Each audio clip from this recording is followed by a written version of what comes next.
What is sheriff life like? Sheriff life like is nonstop, 360, 24/7, 365. I ran the largest, not only sheriff's office in the state of North Dakota, but the largest law enforcement agency in the state of North Dakota.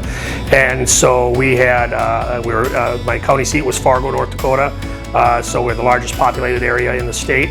Had at the time the largest jail in the state. So I had a 350 bed jail. And you're just going 24/7. You have your internal things that are going on, but you belong to the public.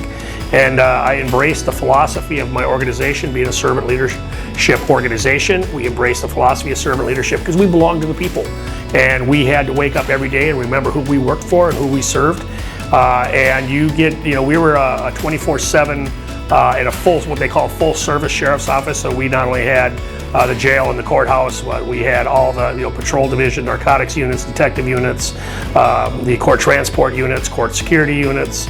We're involved in every aspect of law enforcement in the county. Well, I'll tell you, as a sheriff, it's one of your biggest duties and one of your biggest jobs. And the jail can be one of the most stimulating things to do. And it's one of your highest liability units in the organization because you're dealing with human behavior, incarceration, and you got to do it right.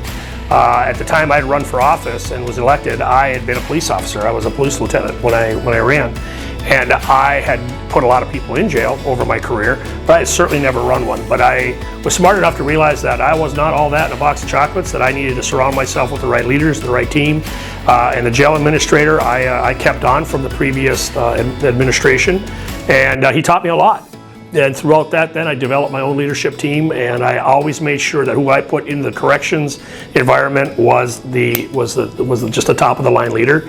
I always had a philosophy, sometimes you lead, sometimes you follow, and most times you get out of the way.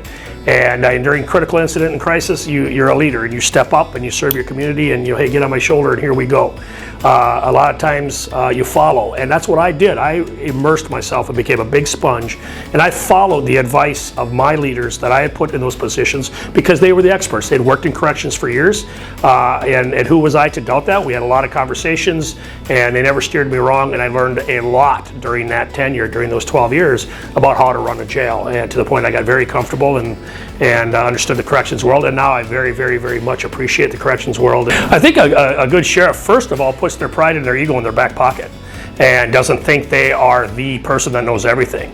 I had been involved in a lot of things throughout my career, and I knew the vision, I knew the direction.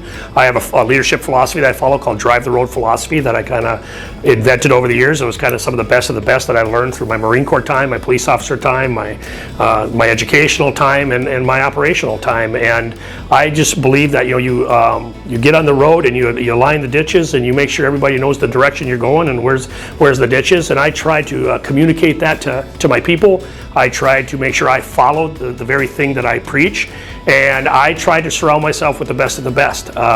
I knew, there's a lot of sheriffs that think, I can't have anybody smarter than me or wiser than me around me because it makes me look less. I have a very different philosophy than that. I know my abilities. I knew what I was and who I was as a leader, and I just did just the opposite. I surrounded myself with the best in each of their disciplines and their units, and in turn they made the whole office shine. And we grew as a team, we grew as a family. I used to have a saying, one team, one family, one patch. And at the end of the day, you're the face of all that. So I think the biggest thing you do is you put your pride and your ego in your back pocket. Remember, you work for the people of your county. It's not about you. It's never about you. It's about them.